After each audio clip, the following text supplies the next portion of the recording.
আমরা পুরীতে বেড়াতে এসেছি তো, এই আমাদের হোটেলটা। আর আমার পরিবারটা দেখুন, আমার মেয়ে, আমি, আমার এই একটা মেয়ে, বাবা, মা, এই একটা বৌমা।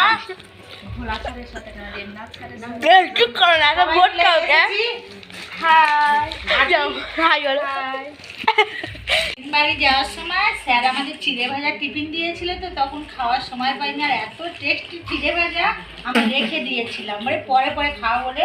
তার সঙ্গে ঝুড়ি ভাজা নিয়েছি, নিয়ে এই কোটোয় করে, এটা বিরিয়ানির কোটো, মানে এই কোটোতে মাখালে বিরিয়ানির মতো স্বাদ লাগবে।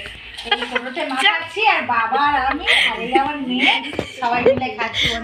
খাওয়াটা কেমন হয়েছে ভালো লাগলে আমাকে কমেন্টে জানাবেন। আর পুরীতে এসে তো বিরিয়ানি কোথায় পাওয়া যায় জানি না, তাই জন্য চিড়ে ভাজা বিরিয়ানির মতো বানিয়ে খাচ্ছি। চিড়ে ভাজা বিরিয়ানির মতন কখনো বানিয়ে খেয়েছেন? একবার বাড়িতে বানিয়ে খেয়ে দেখবেন।